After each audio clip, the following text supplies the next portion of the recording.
What are you telling someone that's brand new? First of all, you had suggested let's get our sphere in shape. Yep. Well, kind of going back in time, I know you started when you were 20. I started when I was 19 in the business. None of my friends were buying real estate. They were all going to parties and everything else. They're certainly not in the market to buy or sell real estate. So when I started, I had a lot of friends. I lived in an area for 20 years, but no one was doing business with me as a real estate agent. Plus, you look like a 19-year-old kid who's going to trust you with their largest financial asset. So people say, well, how did you go from no business to doing 150 listings in your second year and top 1% and all this?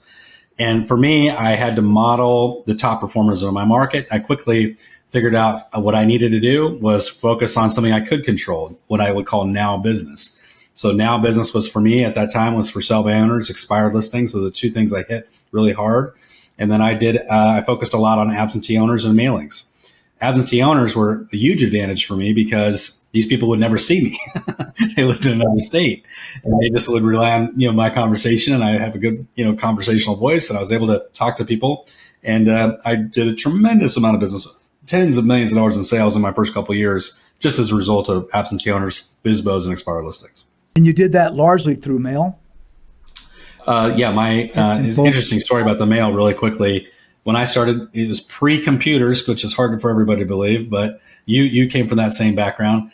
But when I went to the local county and I said, I want a copy of all your records so I can start doing some mailings, it was all on microfiche. They hadn't put it on the computers yet.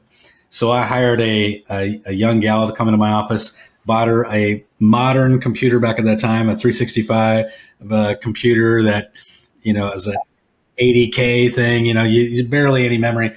Had a DOS version of Excel. We bought her a microfiche machine. She hand transferred all the data into Excel, DOS Excel. It was like 15 hard disks back when we had hard disks.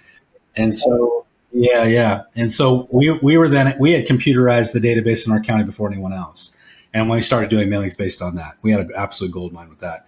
And some people talk to me about technology today being so complicated. And every time anybody says that to me, remarketing campaigns and all the high tech things we can do with AI now, I always say to them, the harder it is, the better. Because if it's hard, no one else is going to do it. If it's complicated, no one else is going to do it. Dig in, figure it out, make it happen, right? And when you do that, you're gonna win because most agents are super lazy. So it's an advantage. Look at this as an advantage. In fact, it's one of the things that I talk about with this sphere development again. And that is that. No one's going to do business with you if they don't know you. So it's pretty logical that let's get to know someone, right? And no one gets to know you real well if they can't talk to you. And so my philosophy has always been get them on a regular schedule, just calling them.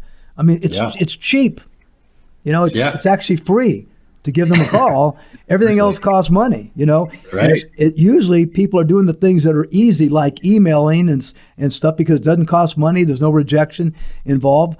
And I think that's back to your mindset about Sphere that's part of it. I think is to say, well, no, I've got to let these people know who I am, and I've got to communicate, and I've got to do it with some consistency and frequency, like you'd mentioned.